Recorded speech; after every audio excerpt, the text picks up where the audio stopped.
Alright guys, today we're going to talk about how to solve systems of equations by using the best method. Now so far, we've learned how to solve systems of equations by three methods: graphing, substitution, and elimination. Now in order to solve by graphing, you have to have a graph to be able to do that, and you want both of your equations in slope-intercept form. To solve by substitution, you want to be able to have one variable all by itself on one side of the equal sign. And then to solve by elimination, we need to have everything lined up ready to go. So on this page, we're going to be given a lot of different systems of equations, and we're going to have to choose which method would be the best method to solve by. So if I look at number 1, I have 5x plus 3y equals 16 and 3x minus 5y equals negative 4. Graphing right off the bat is not a good idea to use to solve this system because we don't have a graph. Substitution would not be a good system either because we don't have one variable all by itself on one side of the equal sign. For example, x equals something or y equals something. Now, the method that we would like to use on this one is elimination, because we have x's on top of our x's, y's on top of our y's, equal signs on top of our equal signs, and constants on top of our constants. So the instructions first say to determine the best method to solve. So since we said elimination, we need to write that on top. This shows that we've decided to use the elimination method to solve this system of equations, and so I can check to see if we're doing it correctly. Next, I want to choose a variable to eliminate. Right now, these two variables, the x's, will not eliminate because they don't have the same coefficient and different signs. The y's are in the same boat. They don't have the same coefficients and different signs. So I have to use multiplication in order to turn them into the same coefficients. I'm going to choose to eliminate the y's as opposed to the x's because they have different signs already, and I only have to worry about the coefficients. So the least common multiple between 3 and 5 is 15. That means I'm going to multiply my top equation by 5, and I'm going to multiply my bottom equation by 3. So let's see what my two new equations are going to be. 5 times 5x is going to give me 25x. 5 times 3y gives me 15y. And 5 times 16 gives me a result of 80. Now on my bottom equation, I have 3 times 3x, which gives me 9x. 3 times negative 5y gives me negative 15y. And 3 times negative 4 gives me negative 12. Now, if I look, my y's are definitely going to cancel out. So I can add my two equations together. And 25x plus 9x is going to give me 34x. My y's cancel out. And then 80 and negative 12, 80 minus 12 gives me 68. Now if 34x equals 68, I can divide each side by 34, and x is going to equal 2. Finally, I need to take this 2 and substitute it into one of my two original equations. I'm going to substitute it into the bottom. If you'd like to substitute it into the top, that's totally fine. Draw an arrow and draw to exactly where you want to substitute it back into, and rewrite your equation. So 3 times 2 minus 5y equals negative 4. Well, 3 times 2 is 6, so 6 minus 5y equals negative 4. Then I can subtract 6 from each side. When I subtract 6 from my left side, I'm left with my negative 5y. Remember, the sign in front of it goes with that coefficient. Now if I subtract 6 from my right side, negative 4 minus 6 is negative 10. Then I can divide each side by negative 5, and y is going to equal 2. That means my final answer is 2, 2. Let's try it again on number 2. On number 2, if I were to look at what I'm given, I have 3x minus 5y equals 7, and 2x minus 5y equals 13. By the way that these two systems are lined up on top of each other, I'd say we need to use elimination to solve this system. So elimination. Now, what's awesome about this system of equations is that my y variables already have the same coefficients and different signs, so I don't have to do any manipulation of any kind.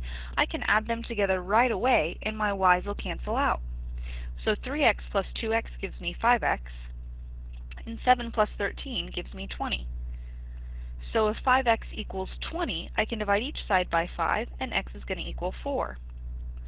Now I want to substitute that 4 back into my original equation, and I'm going to go into the bottom one again, and that'll be 2 times 4 plus 5y equals 13. 2 times 4 is 8. Then when I subtract 8 from each side, I'm going to be left with 5y over here, and 13 minus 8 is 5, and then divide each side by 5, and y equals 1. That means my final result is 4, 1. On number 3, I don't want to use graphing because we don't have a graph. And if you notice, my equations are not lined up on top of each other. X's are not on top of X's, Y's not on top of Y's, equal signs aren't on top of one another, constants, that's just not going to work. So elimination's out as well. However, we do have one variable all by itself on one side of the equal sign.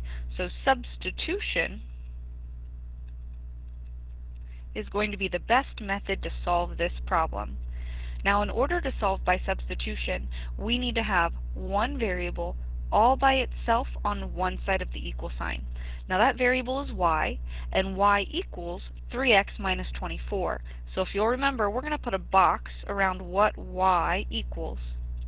Then I'm going to go down into the second equation, and I'm going to put parentheses around that variable. So the variable that was by itself was y, and I want to substitute the box into the parentheses. Now in this case, the parentheses need to stay put because I have a negative sign in front of that y, which really means that -1 is going to be distributed throughout that box. So my new equation is going to read the following: 5x minus the quantity of 3x minus 24 equals 8. Now to solve, I start by distributing. So 5x comes down, -1 times 3x is -3x, -1 times -24 is +24, and then bring down my equals 8. 5x and -3x combine to give me 2x, bring down my 24 equals 8, and then I can solve by subtracting 24. So 2x is going to be -16, and then divide by 2. So x equals -8. Now I want to take that -8 and substitute it back into one of my two original equations. I'm going to choose to put it back into the top equation because y is by itself, and that's going to be easier. So we're going to have y equals 3 times -8 minus 24. So you can put this whole guy into your calculator, or you could do it in your head. 3 times -8 is -24. -24 minus 24 gives me a y value of -48. So my final answer is going to be -8, -48. We're going to skip number 4. Now let's go down to number 5. On number 5, if you pay attention, I have one variable all by itself on one side of the equal sign. So again, that means we're going to use the method of substitution. Now we need to put a box around what that variable equals. So y is by itself, it equals 2x plus 1. Then I'm going to come down here, find that y, and put parentheses around it. And now we'll substitute the box into the parentheses. Notice, in front of this y, we have a positive sign. That means nothing's being multiplied by that y.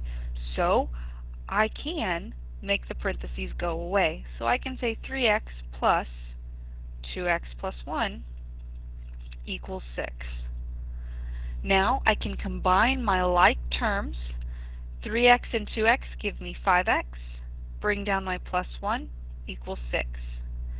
Subtract 1 from each side, and 5x equals 5. Divide each side by 5, and x equals 1. Now to solve for y, I want to substitute 1 back into my top equation. So that's going to be y equals 2 times 1 plus 1. And then 2 times 1 is 2, plus 1 is 3. That means my final answer is 1, 3. Okay, what I'd like you to do next is pause the video and solve number 6 on your own. So when you solved for number 6, you should have used elimination. I multiplied my top equation by 2, so I got 10x plus 20y equals 40. When I brought my bottom equation over, I noticed that everything canceled out, and that left me with 0 equals 0. Since these two do equal one another, that means we have infinite solutions.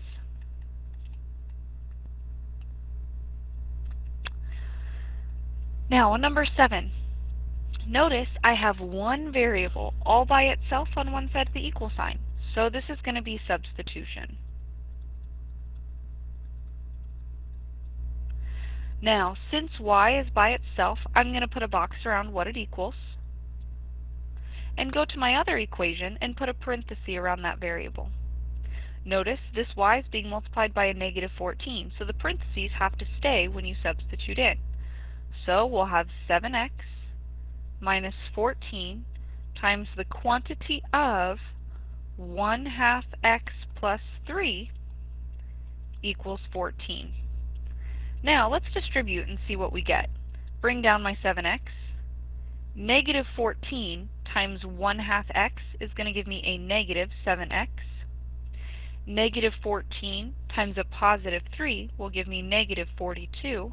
And then I'm going to bring down my 14. Now over here, 7x and negative 7x cancel out and leave me with negative 42 equals 14. Since I'm all out of variables, I have to see if this is a true statement. And negative 42 does not equal 14. So I'm going to cross that out, and I'm going to say that we have no solutions.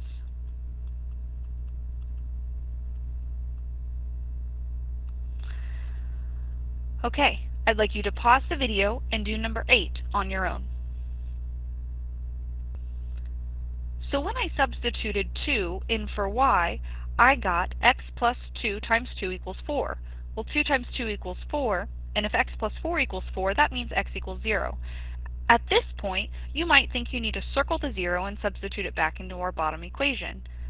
If we do that, we're going to notice that y is going to equal 2. But I can figure that out without substituting it back in because they told me to begin with that y equals 2. That means my final answer is 0, 2. Now they want us to solve by setting up a system of equations. So number 9, it says Lisa weighs 4 times as much as her baby sister. Together they weigh 95 pounds. How much does each person weigh?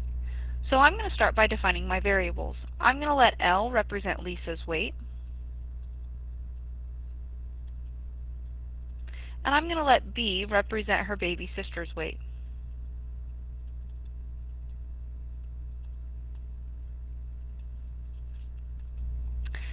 Now, to set up my system of equations, I need to look at what the sentences say. The first sentence says, Lisa weighs 4 times as much as her baby sister. This definitely means that Lisa weighs more than her baby sister. So let's go and think through some of these things. What if her baby sister weighed 5 pounds? Well, if Lisa weighs 4 times that, that means Lisa weighs 20 pounds. If her baby sister weighs 10 pounds, Lisa would weigh 40 pounds. If her baby sister weighed 20 pounds, Lisa's going to weigh 80 pounds. So I need to figure out how I got from her baby sister to her. Well, we see that Lisa weighs more, and to get from 5 to 20, we had to multiply by 4. To get from 10 to 40, we had to multiply by 4. To get from 20 to 80, we had to multiply by 4. So to get from the baby sister's weight to Lisa's weight, we have to multiply by 4. That means my equation is L equals 4 times B. Since Lisa weighs more, she's going to be the variable that's by herself. Now the next sentence says, together they weigh 95 pounds. Well, if I have her weight and her baby sister's weight, to put them together, I'd have to add it. So L plus B equals 95 pounds. Now all that's left is we have to solve the system of equations. I want to solve this system using substitution because we have L all by itself here. So I'm going to put a box around 4B and parentheses around that L.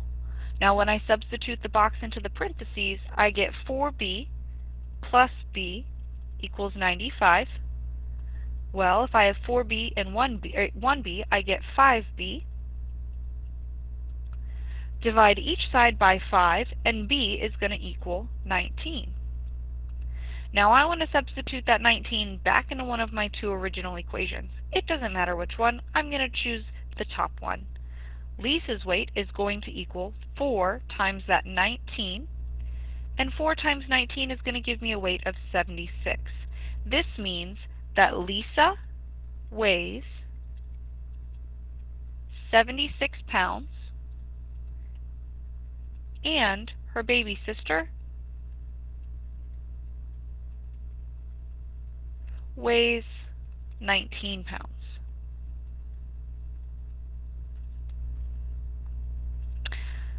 Now on number 10, it says, a library contains 2,000 books. There are 3 times as many non-fiction books as fiction books. So I'm going to let F represent the number of fiction books, and I'm going to let N represent the number of non-fiction books.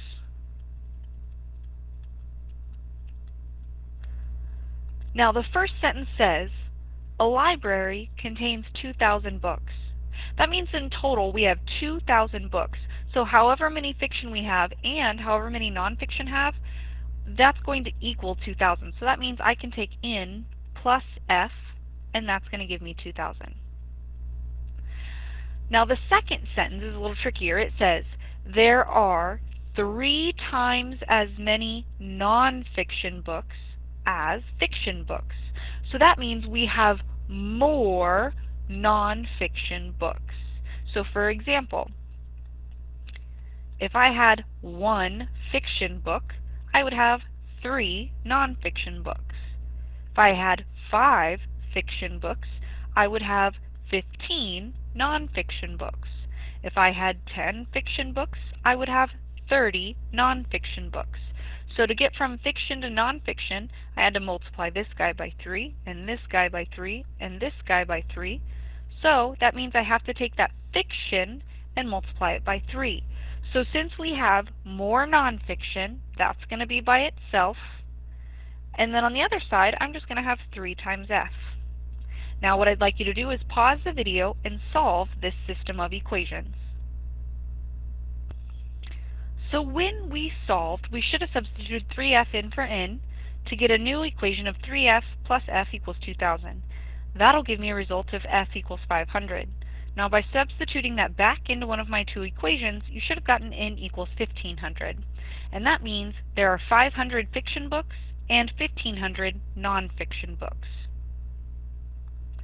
On number 11, it says a roadside vegetable stand sells pumpkins for $5 each and squash for $3 each.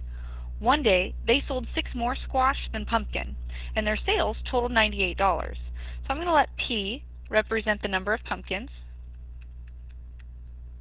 Goodness. And I'm going to let S represent the number of squash. Now, when you see a problem like this, it says pumpkins are $5 each and squash are $3 each.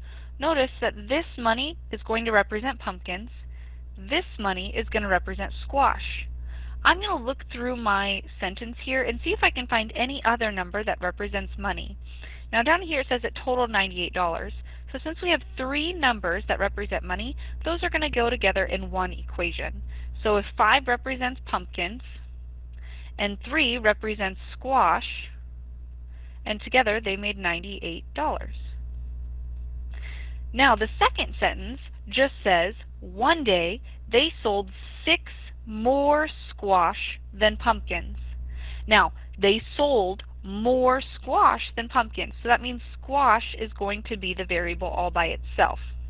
Now let's see what it means by 6 more. So if I have pumpkins and squash here, if I sold 5 pumpkins and they sold 6 more squash, that means they sold 11 squash. If I sold 10 pumpkins, 6 more squash would be 16, and if I sold 20 pumpkins, 6 more would be 26. So to get from pumpkins to squash, they had to add 6.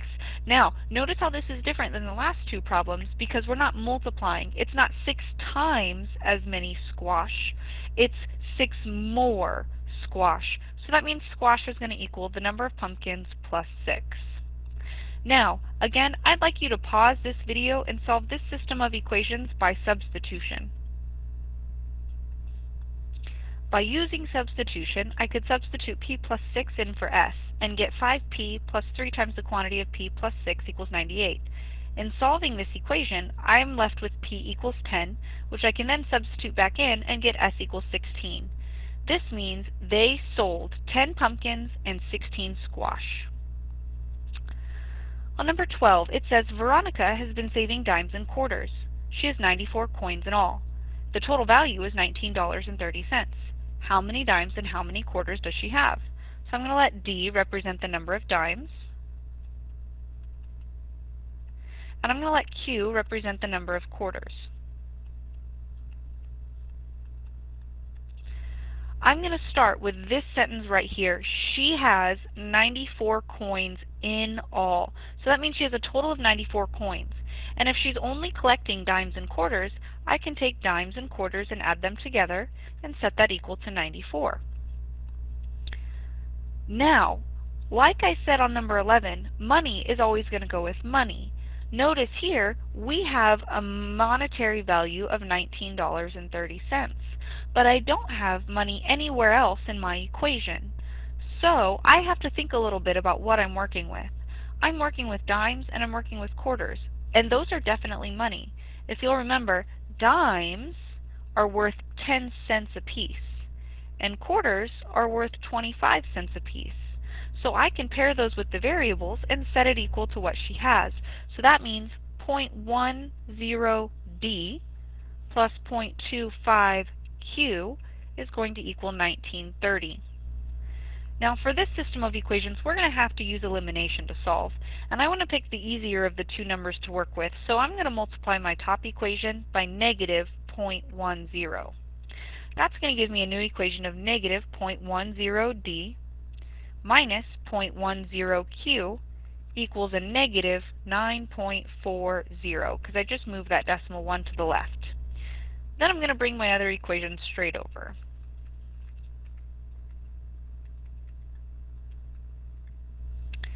When I add these two together, my d's cancel out, and I'm left with 0.15Q equals, and you might have to use your calculator for this, and that's okay, 1930 and negative 940 gives me $9.90, $9.90.